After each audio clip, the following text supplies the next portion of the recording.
Inside the Birds is back. What's up, everybody? Geoff Mosher, Adam Caplan for another Inside the Birds, and we are getting closer and closer to the NFL Combine. That starts next week, and then once we get back from the Combine, Adam, free agent frenzy starts to get into full gear. I'm excited for it, so that makes me, Adam, excited for our announcement that we are bringing back a very popular show, and it's going to be back very, very soon. It is the Intel with Greg Cosell. We started this series. We've been doing it for a while with Greg, but last year was the first time we branded it as sort of his own show, a 10-week show, and we always start the first 3 or 4 weeks looking at free agency. So I'm excited about that. Yeah, We're it's going to going get to be into awesome. breakdowns. Yeah, it's going to be awesome.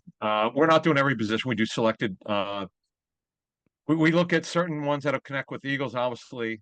That's our first focus, but it's not always our focus. We look at the entire league with this stuff. We got a ton of new people following us. We love that. It's good for our business. It's good for all of you, so we can keep coming back, pay the bills. So that's what we're going to do.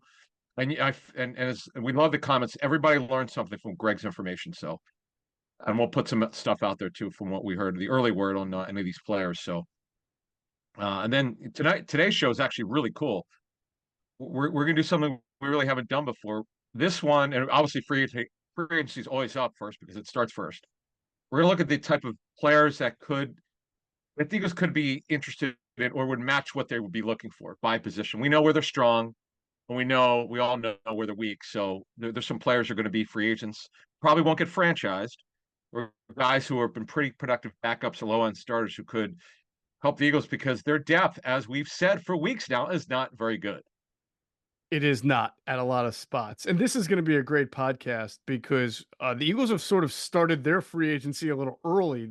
This is the most street free agent signings I can remember them doing in quite a while. And we've got great intel on some of these guys that they've brought in, why they've brought them in, and what to expect from them. So I look forward to sharing that intel in this episode. And then, as you just mentioned, getting the page turned toward the bigger names in free agency and what seems realistic for the Philadelphia Eagles. So we'll get into that in this podcast. And again, be on the lookout for the intel with Greg Cosell. I think we said we were going to do free agent defensive backs first, right? Nickel, safety, corner, taking a Yep, look at that position first. So that'll be our first that'll episode. drop And Monday. then Monday. Yep, Yeah, yep. Monday. Right. Yep. Looking So forward to it. awesome, good stuff there. Now we'll be doing another Ask ITB live stream for our Patreon members, and we have a bunch of new ones. Tim, Brian, want to thank them. I think there was someone else who jumped in here at the last second, so I really appreciate the new members to our to our Patreon platform. And we're still waiting. I know we've been talking about this. We're just trying to get a few T's crossed and I's dotted to make our announcement on the next stage for Patreon. But our next Ask ITB live stream will be from Indianapolis at the Combine on Wednesday, February 28th. So make sure you're checking that. And then Adam's going to go back, and I'm going to try to get on this a little bit more as well. Our Discord platform, which is a part of our Patreon membership. Adam does a Wednesday night chat usually with members answering their questions, and I'll try to hop on there a little more too. All right, two things. So these chats will be bi-weekly, not every week. So we're going to be doing a live stream with Patreon people every other week. And the weeks that we're not doing it, we're going to do the Discord chat. So you're going to get us every week if you're a member of Patreon exclusively. We put a ton of information out. People know what we've put out there. So we talked about Reddick, and there's something's going to happen with Reddick. Something's going to come out. It did 2 weeks later, and that's all we're going to tell you. We put some pretty interesting stuff out there. That's exclusively for Patreon people, and we'll keep doing that. And then, also another Patreon little exclusive. Former Vikings GM Rick Spiegelman's going to come on with us very soon. Just talk to him. He's going to help us figure out how free agency works, the system, the combine, what's real, what's not, and all that goes into it. And Rick has told a story before about the Sam Bradford trade and everything that happened with that. But this one's about what happens. Why do you get involved with free agency? What is it, fool's gold and all that? We're going to learn a lot, and we look forward to talking to Rick very, very soon. Yeah, Rick has been great, and I'm really glad to have him on the platform. Obviously, he was doing some work there with Washington, right, helping them with Yes. their as a Yes. part of their search committee to find their coaching staff. I'm kind of intrigued by the coaching staff they put together there in Washington. We'll see how that thing Yeah. shakes out. Yeah. Oh, and that's patreon.com/inside the birds to subscribe. Yeah, absolutely. All right, Inside the Birds is presented by our friends at Ocean Casino Resort in Atlantic City. It is the exclusive Jersey Shore resort of Inside the Birds. I also want to direct everyone's attention to InsideTheBirds.com. We've got a lot of great stuff up. Andrew DeCecco doing his Stay or Go series for Eagles who are at the end of their contract this year and determining whether who he thinks is going to stay or go, who's worthy to stay or go. And then Andrew's also been writing other stuff as he keeps in touch with what's going on with the Eagles here in the offseason. So make sure you're checking that out at InsideTheBirds.com, along with our NFL roundups every day and our breaking news. We have gotten the breaking news up really quickly. So you always bookmark InsideTheBirds.com. It'll be the place to be to get our take on everything that's going on with the Eagles as well. And there's a lot going on, Adam, with the Eagles. As I mentioned here at the top of the show, the Eagles are, I feel like every few years, man, they start to do something a little bit different than the rest of the league, right? And hey, sometimes it works, sometimes it doesn't, but clearly they're trying to hit a new market of street free agents who have NFL experience or who, were maybe like day two draft picks at one point, who are out of work, right? And that's what their kind of motto, or that's what their trend has been over the last 7 to 10 days. There's also a trend of the 49ers, Adam, drafting running backs in the third round and then saying goodbye to them a year or two later, and then the Eagles making sure they go and get them. The latest being running back Tyrion Davis Price, who was a 2022 third round pick, who is already now an Eagle because the 49ers discarded him. Yeah, so he goes by Ty. So it's Ty Davis Price, who's a really good size running back with explosion, 6 feet, about 220, way more explosive than Trey Sermon. This is an interesting situation here. I don't quite understand. I know why they had some roster maneuvers to make, but man, to cut a third round pick again this early, like Sermon was. So with Sermon, it was a little bit. He's a pretty good kid, but he came in a little bit overconfident, and he thought he had the starting job whenever the around the year that he got cut, and he didn't, and he just didn't perform. Whereas they like Price, Elijah Mitchell, who was a 6 round pick, who's explosive, but he's had a ton of injuries. So you would think they would have kept Davis Price and brought him to the offseason to see if he could vie for a role, but they didn't. They actually waived him. Nobody claimed him. He was actually cut in week 14, path through waiver, some claimed, went to the practice squad. And shockingly, he didn't sign a reserve future deal with the Niners. That's what stuns me. Are you serious? I It's can't believe that. crazy. It is crazy how fast life comes The at you. Renner. I remember, Yeah. Adam, when they drafted this kid. This is a year after they drafted Sermon, but Sermon was already gone to the Yeah. Eagles. When they drafted this kid, I remember him sort of being this sort of late round sleeper fantasy stud because he was going to be Christian McCaffrey's backup, and McCaffrey's always hurt, and Shanahan just churns out running back after running back. That seems like yesterday, and now he's an Eagle trying to make the team. He does have some size to him. He's a Yeah. 215 pounder. So I think he fits what the Eagles are looking for as far as someone who has some traits and has some size. And look, as we mentioned in the last podcast, the only other running backs the Eagles had under contract were Kenneth Gainwell and Lou Nichols from the practice squad who had never played. So Ty Yeah. Davis here gets a shot, at least now. We'll see what they do in free agency in the draft, but he'll have an opportunity to compete. And hey, I don't want to say resurrect his career, but you got to say Trey Sermon came to the Eagles. He didn't play much, but he impressed the coaches. And we reported that, we knew it. And guess what? One of those coaches was Shane Steichen, who brought him over to Indianapolis, Yeah. and There he you go. wound up getting some more opportunity in Indianapolis than he did here in Philadelphia. And the story of his story is not closed yet. The chapter's not done yet for Trey Sermon. Yeah. Yeah. He's I don't know that Sermon is back with Indy. I think his contract was up. Mm-hmm. But bottom line is Ty Davis Price he's got talent. He's a zone runner with good size. They was run the combination of gap scheme and zone, so we'll see how he fits in. But as you said, They're so light on depth. They're going to take him into OTAs. We'll see what happens. Penny obviously won't be back, but Scott and Swift, we'll see what happens with them. But they have room here, and again, he's a developmental player.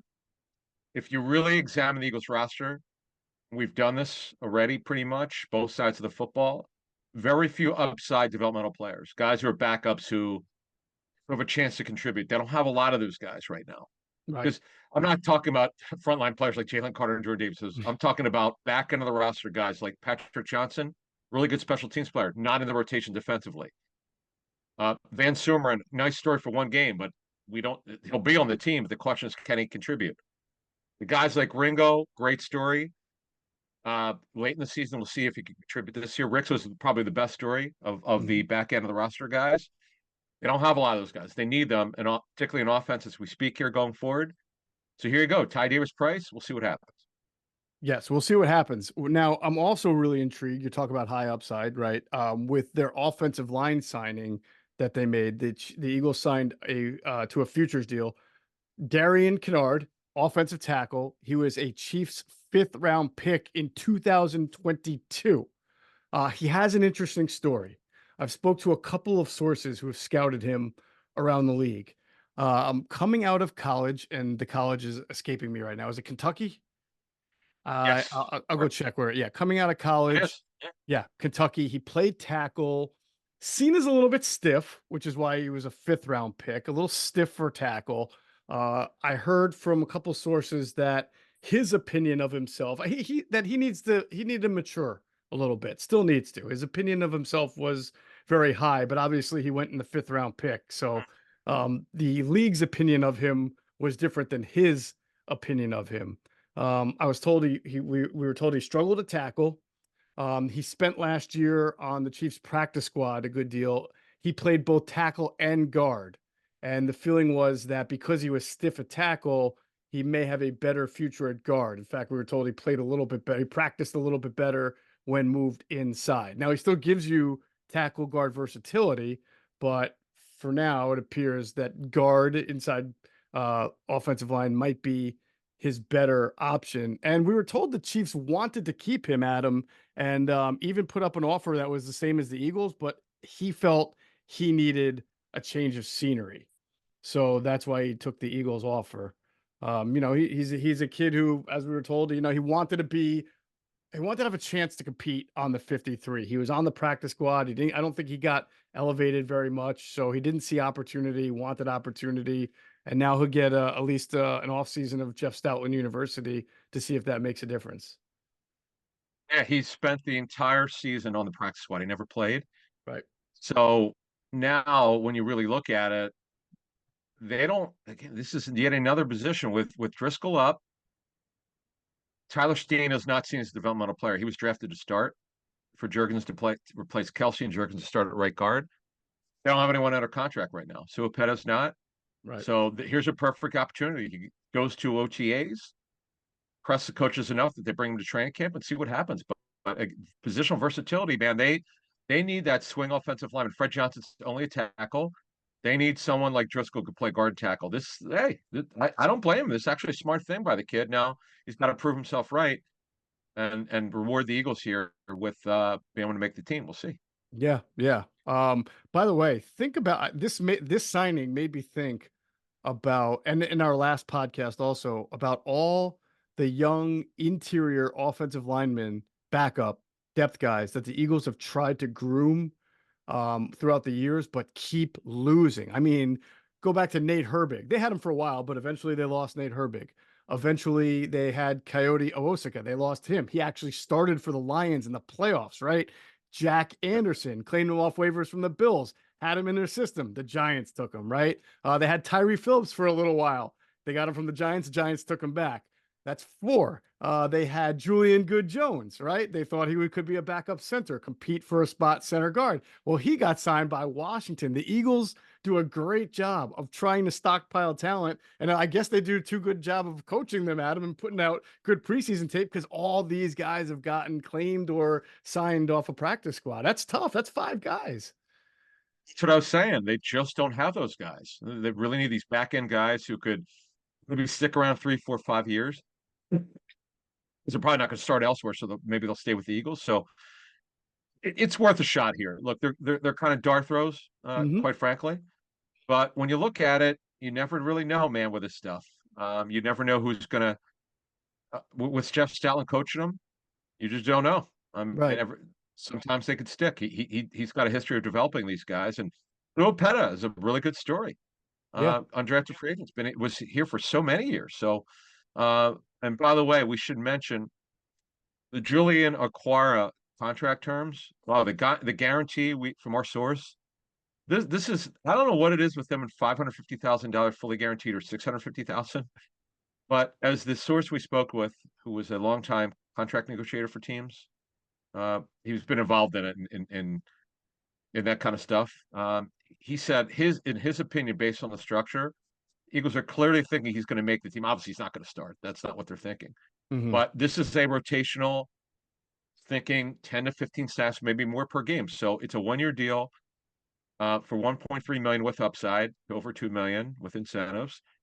550,000 fully guaranteed signing. It's comprised of a $100,000 signing bonus, 450 of its $1.125 million base salary fully guaranteed, and the workout bonus is guaranteed. So I agree with this guy I spoke with. He goes, "Man, I'm telling you, they obviously think he's going to make it. So we'll see. He's got to prove it. You know, not a lock, but I the feel like, money's enough to." You know. yeah, I mean, I feel like someone had to, I mean, this is clearly where you lean on your pro personnel department. This guy has been in the league for 4 years. So someone must have banged the table or really felt like the Yeah. traits that he has is what the Eagles tend to look for in that position and that it made sense to do it. I'm trying to think. Nobody in the Eagles front office has like direct Detroit ties, right? No So, coaches. No, no, that's kind of interesting. Usually you see this when there's a tie or a connection. Matt Russell, he played for them. He's a middle linebacker. I remember him. Yeah. Anyway, Way back when. exactly. Late '90s. It's like Duke Staley was once a coach there, but a couple of Yeah, years exactly. ago. Right. It's a good point because I hadn't thought about that. Actually, But it's this Washburn too, guy. right? What's that? Jeremiah Washburn was with the Lions way He back did. when. Yeah. Sure, sure. So was Jim. But anyway, as a guy I spoke with said, man, when you fully guarantee half the contract, he goes, I understand it's not a lot of money, but it clearly tells you, and I like the way you guys said it, made me think a little bit. They think he's going to make the team and contribute. So he's got to prove it. But man, the Eagles are look, they clearly feel something here, and somebody liked him, and he's got traits. So here we go.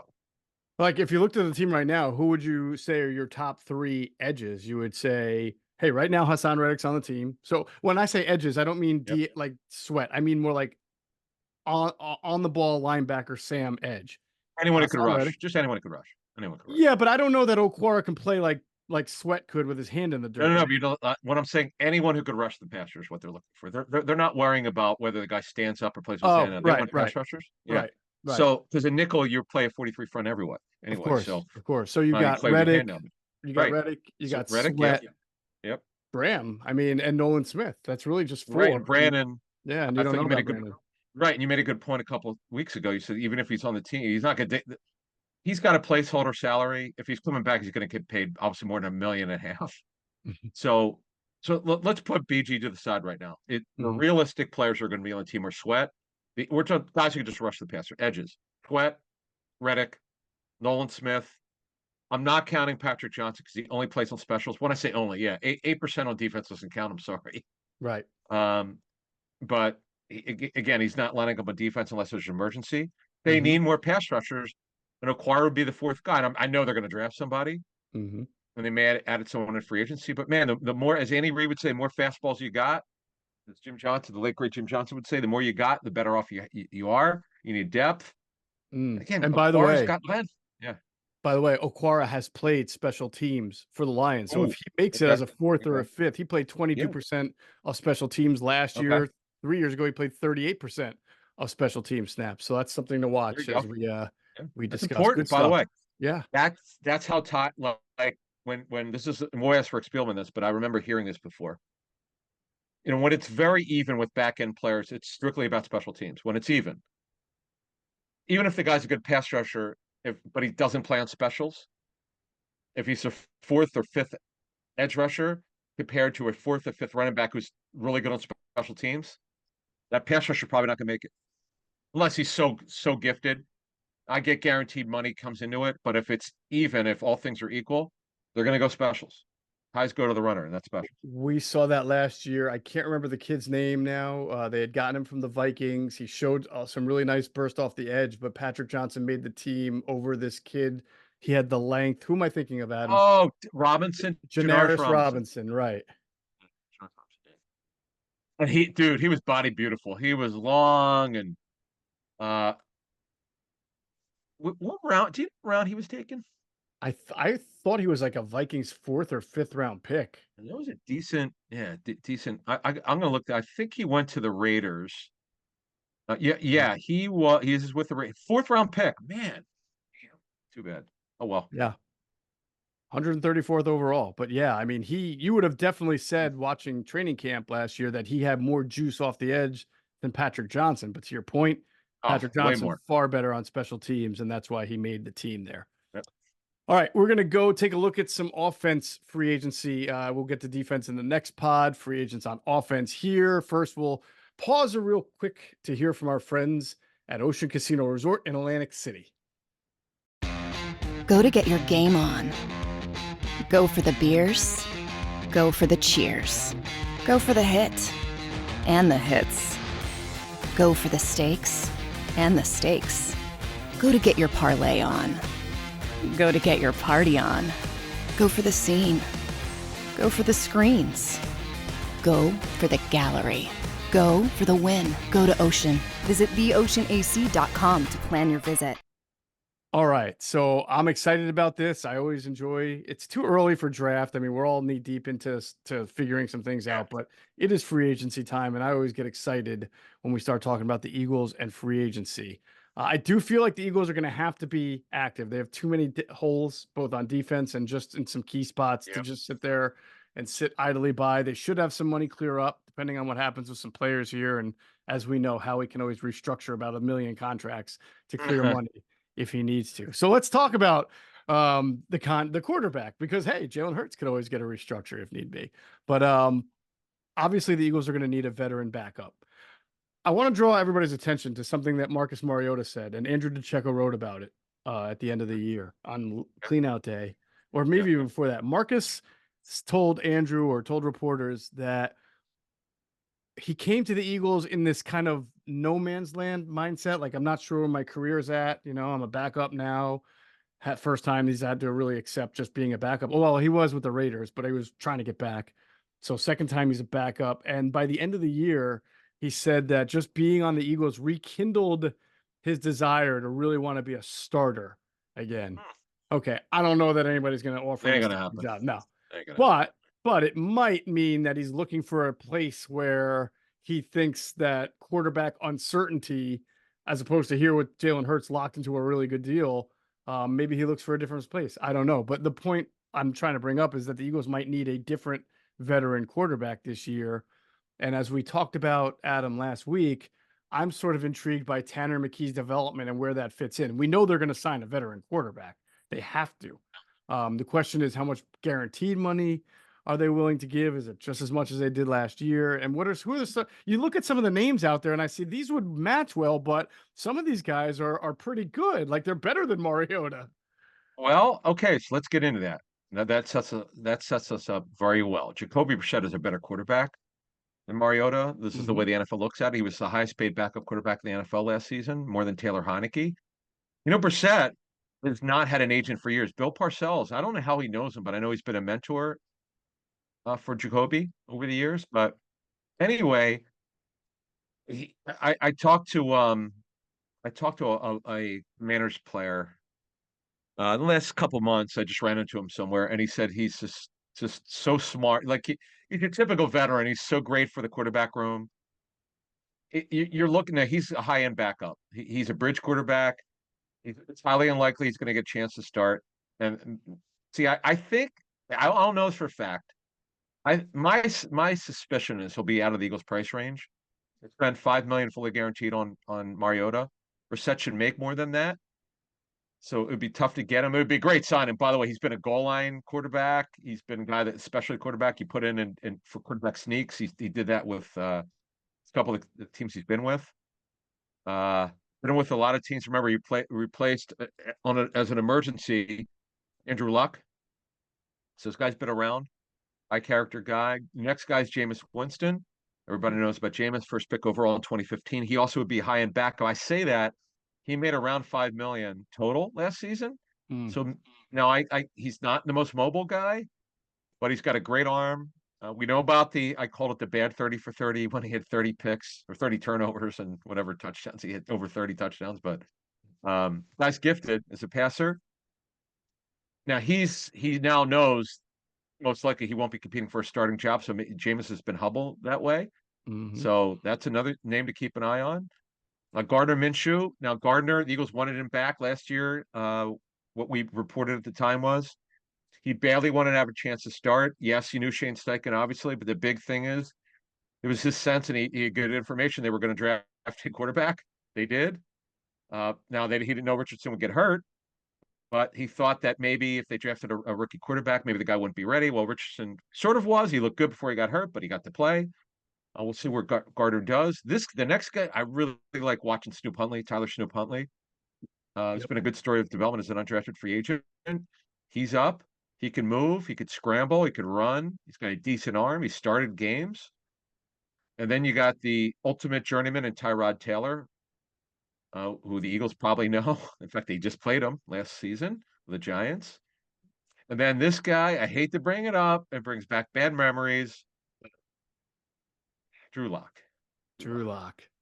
You can't move, but you know. So if you sign a guy like Drew Lock, you're probably not paying him $5 million. I don't know. I'm not going to try to predict the market, but probably low I know. I would end. be surprised if Right.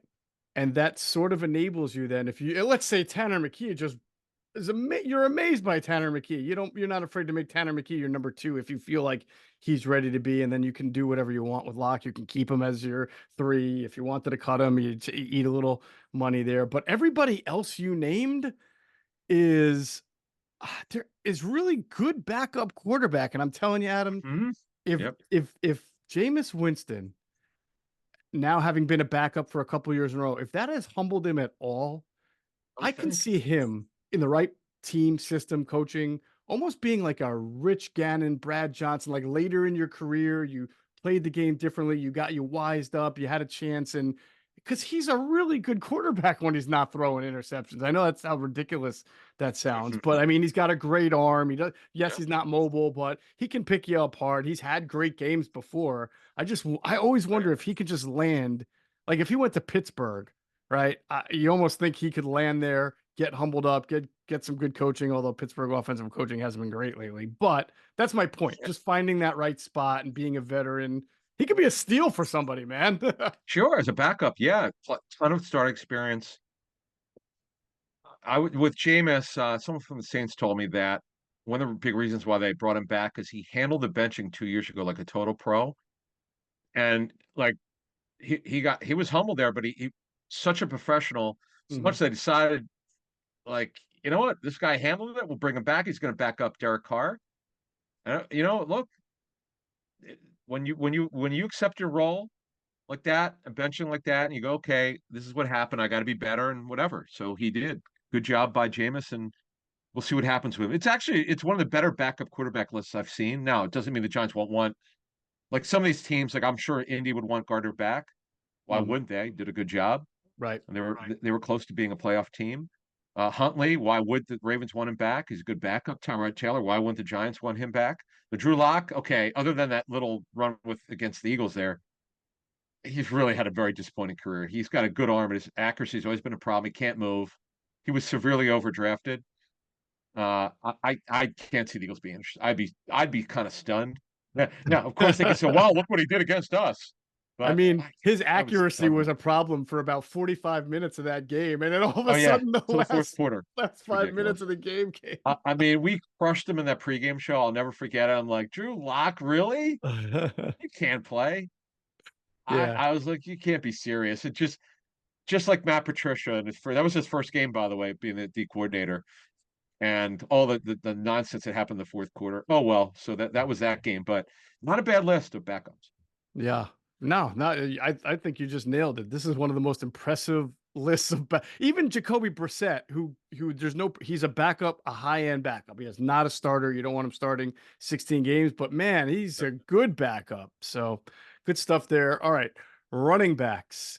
This is actually a pretty interesting set of free agent running backs as well. Now the Eagles, you know, probably want DeAndre Swift back, but it's going to be about the number and the usage, right? I mean, I don't know. There's something that's just so weird with me that he set a career high in rushing and proved he could handle it and stay healthy, but then like had a career low in receiving, which was supposed to be his calling card. But you do watch him in pass protection and realize why it's hard to sometimes get him out there in too much passing. Yeah, he's not great at it. All right, several things here with Swift. We move on to the other backs. I call his season the Costanza season, the exact opposite of what you expected. We expected a ton of catches. That didn't happen. We didn't expect a ton of rushing yards. It happened. So it's just one of those situations where you can't quite figure it out. But again, that was a bad scheme last season. That's trashed. You have Kellen Moore coming in here, who's a very aggressive play caller. The backs get the football. Swift would be a great fit for it, but the Eagles, they're just not going to pay. I don't see it. Miles Sanders, they weren't they had an idea in mind of what they would have offered Sanders. From what we understand, it never came to that because they knew Sanders was going to make good money. So they waved goodbye to him. He made 625. By the way, first 2 seasons fully guaranteed. Panthers owe Miles over $6 million fully guaranteed this season. He was so bad he got benched, but Chuba Hubbard took his job. So I mean, it'd be comical if they cut him and then he came back here. I'm not saying it's going to happen. It'd be kind of funny. Mm-hmm. But Swift would be a great fit for this offense. But you made a very good point because Gainwell's just a better pass protector. But as we mused last season and joked, there's no NFL rule, as far as we know, that you can't throw the ball in the first and second down. Are you sure? We have to check this out at the combine. I know. We'll ask Cosell when we do these shows if it's illegal. We're not sure about that. Anyway, but Swift was really good. Go ahead. Yeah, so Swift is good, and then let's go through a couple of the names. Obviously, Austin Eckler. Yep. I'm fascinated by sort of what might happen with him. I mean, this guy, if you take his 2021 and 22 seasons and the production, the catches, the touchdowns, didn't he have like 21 touchdowns a couple of years ago? Something ridiculous like that. I mean, yeah, but the whole time, I think you always watched Austin Eckler and thought, there's no way we're going to see like 8 to 10 seasons of this. He's just not that guy, right? I mean, it's not like we're talking about Tiki Barber or LaDainian Tomlinson. There was something that just didn't seem right. And sure enough, he had trouble staying healthy and production was down a little bit last year. Still a good player, just not that guy. No, he's not. He's not a starting running back. He needs to be in a 2-back system. He turns 29 in May. Phenomenal pass catcher, incredible. Great story of development and a former undrafted free agent out of that powerhouse Western Colorado. Good dude. I mean, high character guy. Obviously, he just played for Kellen Moore. He had a bad ankle sprain last season, so that's why he missed time. They had so many injuries. Both starting receivers. Eckler, the quarterback, was a disaster. But bottom line is he needs to be in a 2-back system with a power back. The Chargers tried everything. They for 3 or 4 years they tried everybody. Josh Kelly, you can go through the list. Isaiah Spiller, none of them worked. See that you might as well, if we're not saying they're signing Eckler, but if they did, Gainwell's useless. He'll never play. So that's just the unfortunate part about it, because Eckler's going to be in on every passing down. But they really need, quite frankly, no matter who unless they sign it back with size, and quite frankly, unless they sign A.J. Dillon or Zach Moss, who, by the way, played really well for the Colts, Eagles have to get it back with size, period, end of story. That has to happen.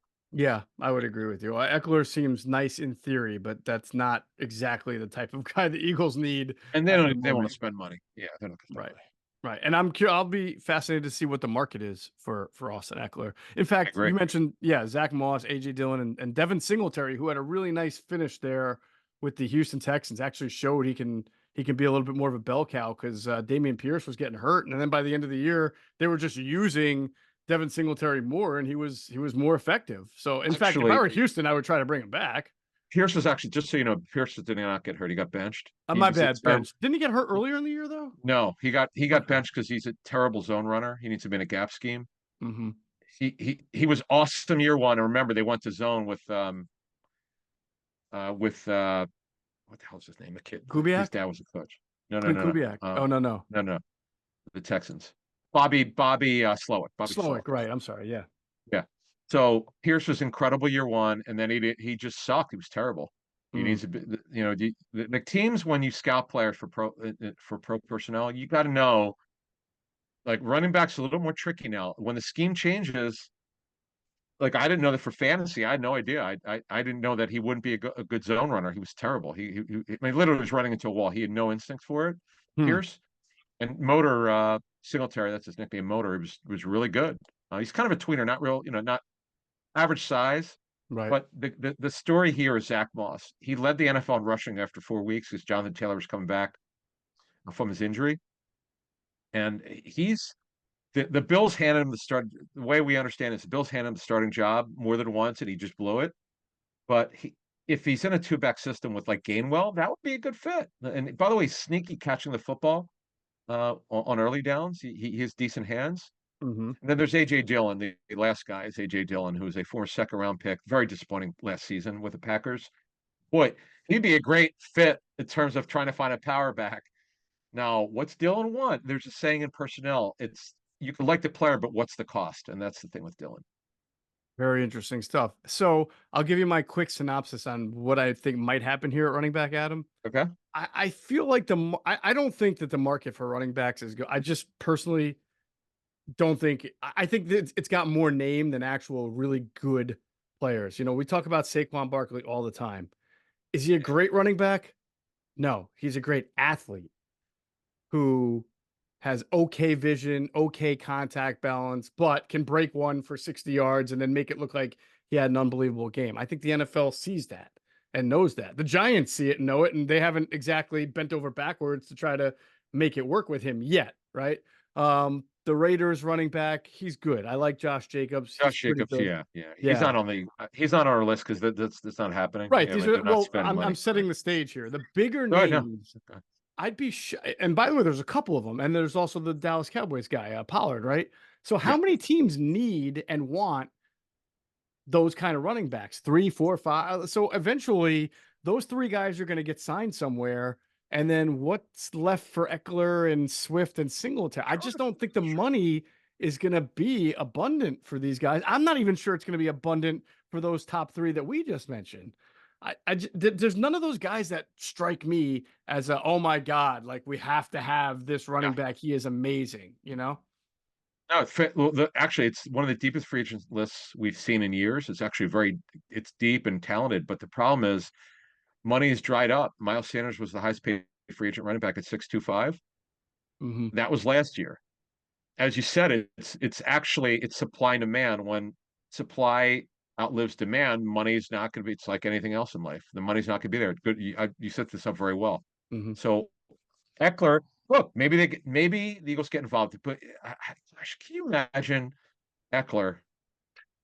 Because you got a real play caller here. The Kellen Moore's really good. Super aggressive. Can you imagine with A.J. Brown and Devontae Smith and Goddard? Are you serious? Yeah, that would be unbelievable. But I actually just think it helps the case for Swift to come back to the Eagles because I just don't know that there's going to be a really sizable deal waiting for him after the first 3 or 4 guys get their money. I agree. All right. Go ahead. I was just going to say one thing. I can't see him getting $6 million a year. I can't see him getting Sanders' deal. And I don't blame the Panthers. Sanders came up for a great season. He got some 0 touchdowns to double-digit touchdowns. I mean, whatever. I get it. I see why the Panthers gave him that deal, but I can't see Swift getting $6 million a year. I can't. I could see $34 million a year. He's another 2-back system guy. You can't. It worked well. And I get it. You said it earlier. It's the first year he stayed healthy. I was surprised. I think not. I would be honest with you. I think most people around the NFL were surprised that he stayed healthy based on his body type. But hey, it worked. Yeah. So we'll see. Good luck to him, Philadelphia's own. Let's say Joe's proud. Hey, but you may get a repeat of the CJ thing from last year. Maybe he just doesn't get the money he's looking for and wants to take a 1-year deal, and maybe that. CJ Gardner-Johnson, and by the way, we'll talk more about this when we get to defense. he doesn't have a job. He's out of luck because he's SOL, man, because what happened is he got hurt, and Melifuano came in there who had done anything for the first 2 years and then became a stud.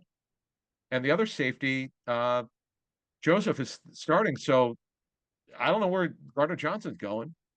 This is what happened. Unfortunately, he's been hurt the last 2 seasons. So with injury comes opportunity, folks. That's the way it works.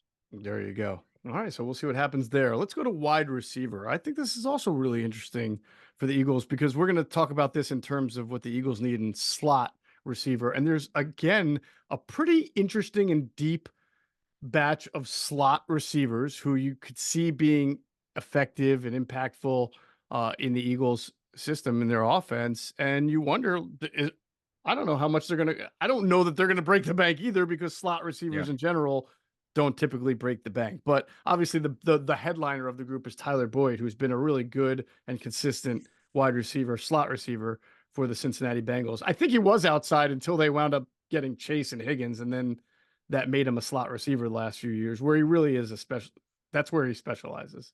He's actually one of the best slot receivers in the NFL. Good size, good kid. He was the highest paid slot actually for a while. So he's older now, so I would think he'd be out of the price range, but I thought because look, as you said, it's a really good point. You never really know until you get out free agency how people see you. Now the other guys, mostly, some of these guys can play slots, some can't. Josh Reynolds, he plays reduced splits. Like he's technically an outside receiver, but they reduce him. He's a tall guy who did very well this season when healthy, but then he started losing his job to Jameson Williams. And there's no way, if he came back to Detroit, he's not starting. Although they're a heavy 11 personnel team anyway, but Jameson Williams will be playing over him. And the next guy, DJ Chark, the Eagles were in love with at one point. I remember they actually looked into it when he was with Jacksonville, and the Jaguars were not sure what they were going to do with him. I know the Eagles look into him, but he's been hurt so much. He made $5 with the Panthers. He didn't do anything. He was hurt. He was coming off ankle surgery last year. Good player, hurt a lot. It's unfortunate. Yep. The next guy is a tall slot, Nick Westbrook-Ikine. So it took me 3 years to figure out how to pronounce his last name until I heard it on a game. He came out of nowhere, brother. What's that? And he came out of nowhere. Yeah, Westbrook-Ikine. Yeah, he's a good player. Yeah, he's a tall slot. And then this guy, Rick Spielman, drafted. I love this guy's one of the better number threes. KG Osborne, formerly the Vikings. Man, see the problem here is, yes, we know that Kellen Moore will use a number 3 receiver, but that guy's not getting 60 catches. Right. So as I throw this back to you, what would you spend on a number 3? Man, I don't even know what the market for the slot receiver is or is going to be. I don't even know who the highest paid slot receiver in the game is right now. If I could get Tyler Boyd, I would. And I know that he'd be the 4th. If I'm Tyler Boyd, I probably don't want to sign with the Eagles because I'm the 4th, maybe the 3rd. On any given day, I could be the 3rd over Goddard, but I could also be the 4th. So I probably would look for another job somewhere else, but I think he'd be fantastic in the Eagles offense. So, you know how I joke with you about my love affair for Laquan Treadwell, right? Because I studied him, right? The reason that happened was because when I was going up through the scouting academy, hat tip to Dan Hatman, I had 5 receivers that I had to watch. Laquan Treadwell was one of them. Tyler Boyd was another. So I watched 5 games of Tyler Boyd about 4 or 5 years ago now. And my notes on him were that I thought he was one of the best vertical slots in the game. And more so, his ability to catch the ball, high point contested in between a linebacker and a safety, or a corner and a safety and a Tampa 2, just his ability to get in between the coverage and zone and still come down with a ball, like a high arcing ball to high point to back shoulder, was as good as I've seen anybody from a slot. I don't want to say he's special. He's obviously a good wide receiver, but for a slot wide receiver, I think he's really good, and he's going to benefit whatever team he signs for, which makes me think he's going to get a pretty decent paycheck from somebody. Yeah, I see the guy the guy that they sign has to have inside outside ability. Can't just be slot. Right. Just can't happen because you're this guy. So to answer your question, I think it would be 3 million would be the top side pay that guy. I might give him upside, but I'm not going to pay him more than 3 million Right. because the other guys are going to get the football a lot more. And as we're saying, you got to convince whoever comes in there that the guy will, whoever it is, will have an opportunity. By the way, Westbrook Akine, I'm told, can play outside as well, but he's better inside, where he takes advantage because most slot corners are short, like 5'9", 5'10". Mm-hmm. It's rare to have anyone who plays inside a corner that's taller than that. And then the last two guys are former Cowboys. Boy, Noah Brown was really good for the Texans before he got hurt. He was always a special teams player for them, but I know Cosell likes him. And Cedric Wilson was the guy the Dolphins signed for $7 million a year. They didn't know at the time they were going to get Tyreek Hill. Then Tyreek Hill 1 week later became available, and there goes Cedric. So he's up. So Wilson has inside-outside ability. Yep. Chark makes no sense to me. I just can't see it. They have to get someone who can play inside too. So that's it. These are good backup receivers, by the way. This is a good list of backups. If I were a wagering man, Adam, if I walked into the gallery at Ocean Casino Resort in Atlantic City, I would probably put my money on the two guys you just mentioned, Noah Brown or Cedric Wilson, simply because of all the names we just went through. They have experience in a Kellen Moore offense, and they were fairly successful in their roles in a Kellen Moore offense. And as you mentioned, Noah Brown was doing pretty well last year for the Texans as well. So one of those two names of the ones you just mentioned, those two guys jump out at me the most because familiarity always helps. And look, chance to win a Super Bowl. Okay, that might be a stretch. I don't know if the Eagles are going to be a Super Bowl team, but obviously we're only in February here. But look, this Kellen Moore. You mentioned Brown and Wilson playing for him.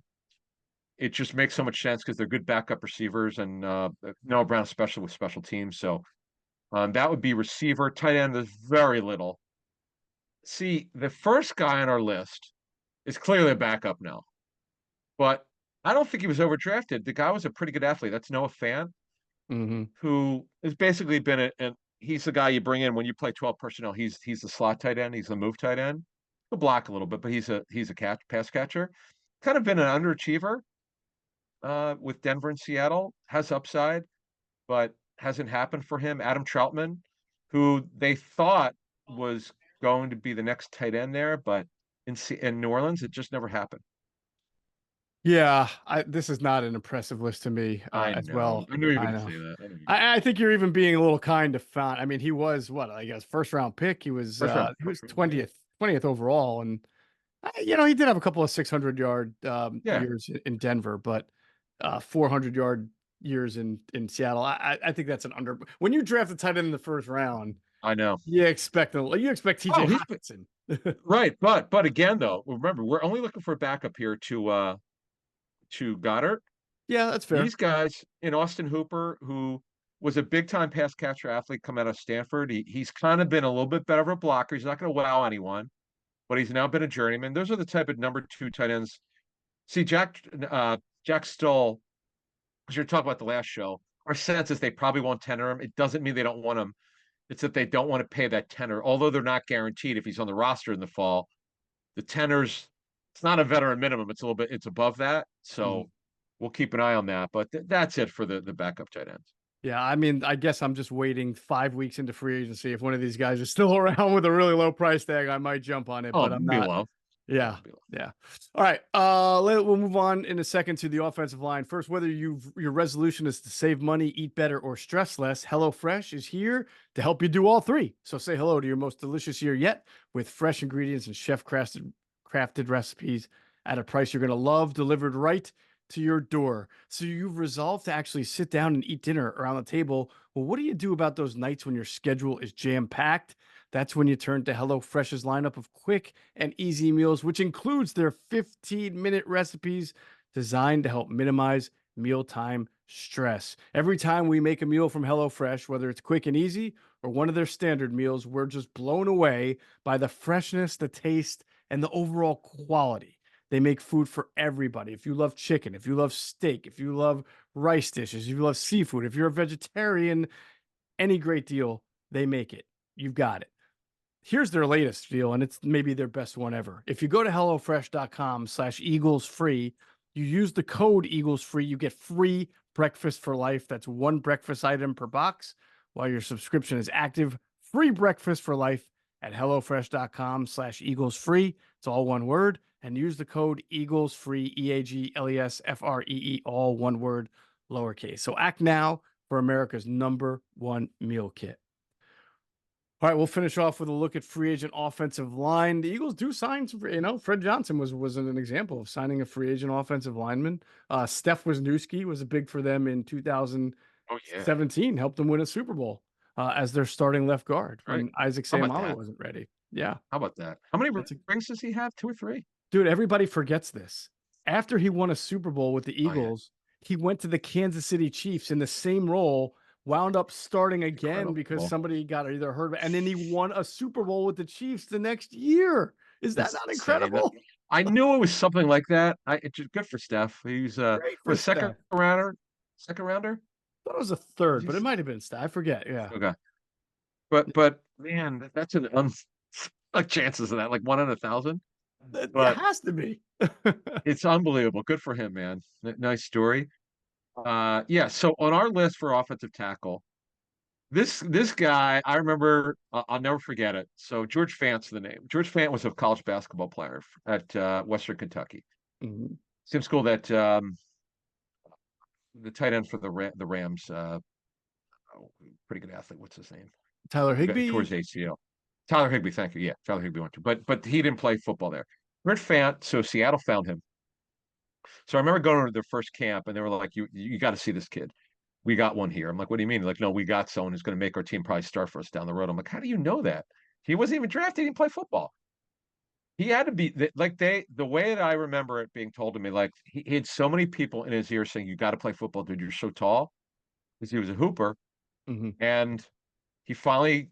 I can't forget how they did this, but the bottom line is they developed him and he made their team. He went up starting, made a lot of money in his career, and now he's just basically a backup. He's in his 30s now. He was with the Texans last year, the Jets before then, of course, Seattle, where he made a name for himself. And this is a kind of guy at this point of their career. He's a backup. I mean, he turns 32 in July.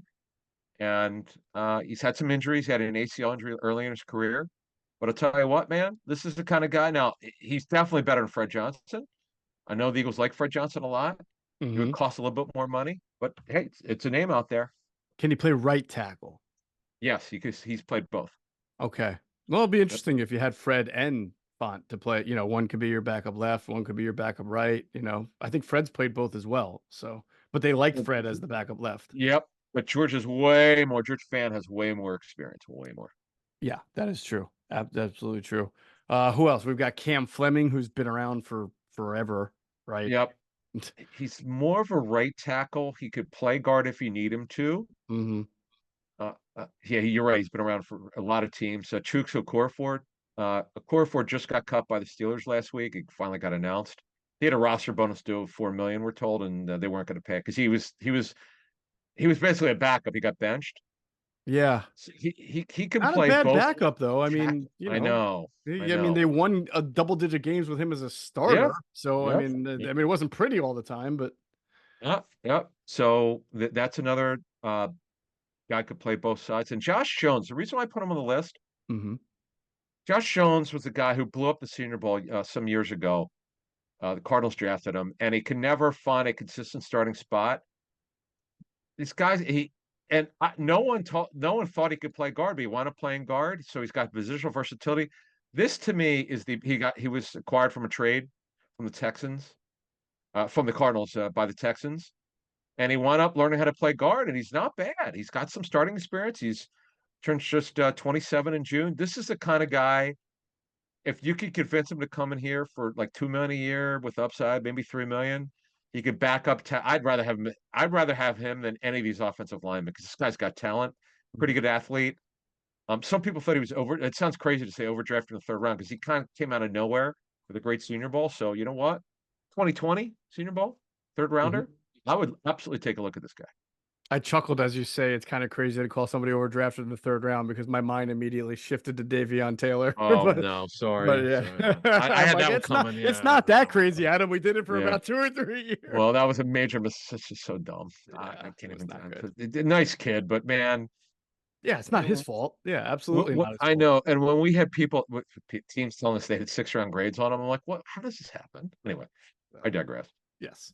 All right. So, well, the way you describe Josh Jones being that young, versatile, pretty good Yeah, at guard, he might even find a little bit more opportunity somewhere else, as probably. opposed to You're just right. being a backup. Probably so. Probably so.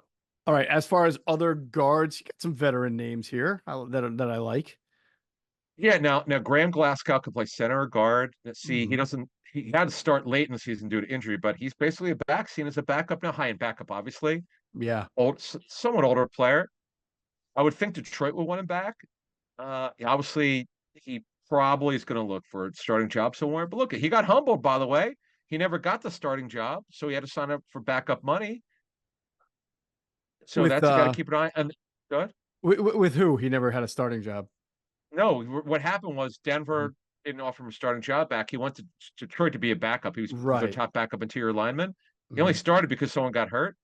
So maybe he accepts that he's not going to be starting somewhere. Never Yeah, know. I mean, you know, the state of of offensive line play around the league is so bad that when a guy I know. who's, started 106 games in his career and Yeah. he's 31. It's not like he's, 36. I feel Sure. like Sure. there'll be an opportunity. But if not, you're totally right. If you're 5 weeks into free agency, this guy hasn't signed, heck yeah, you bring him in. I mean, That's when he signed. I mean, yeah. he didn't. Yeah, I mean, Denver cut him.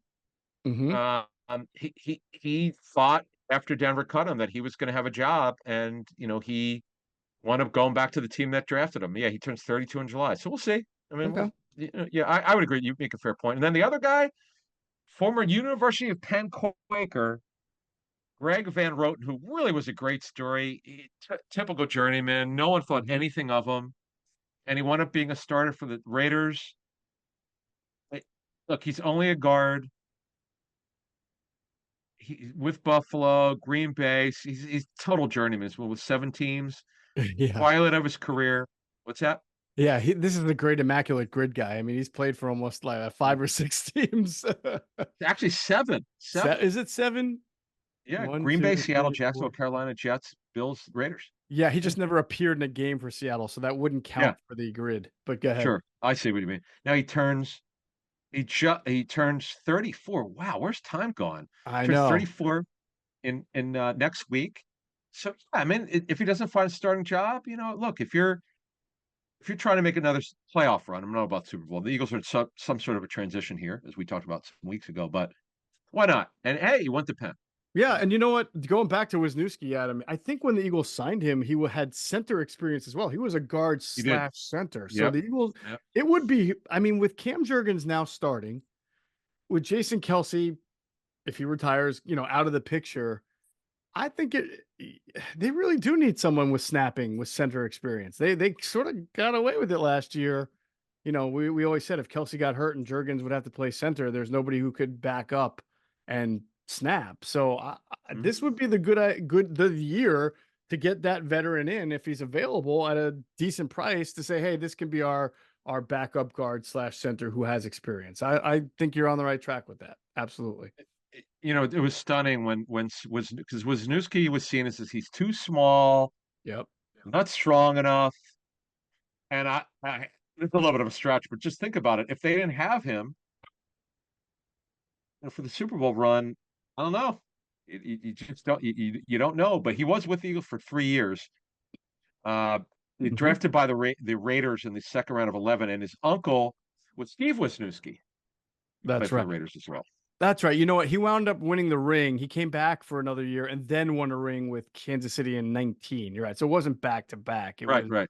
17 and 19. But still, Pretty good nonetheless. though. Pretty Yeah. good. Yeah. Very, very good.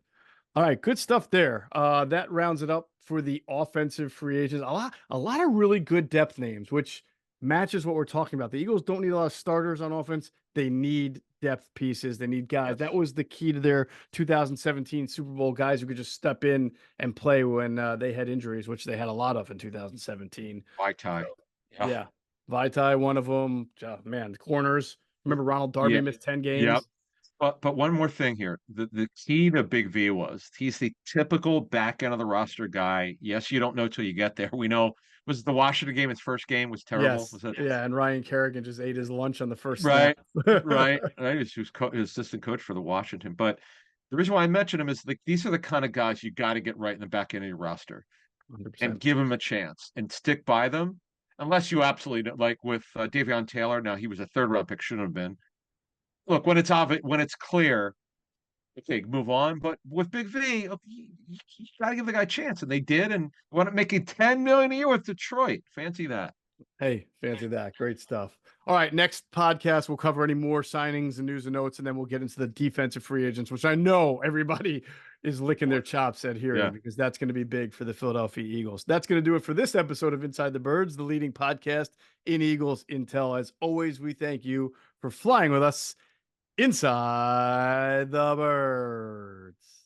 Be sure to check out our friends at phlsportsnation.com. They're enhancing the fans' experience with their coverage of all Philadelphia sports teams. For the fan, by the fan is their motto. So make sure you check them out at phlsportsnation.com and on Twitter at phlsportsnation.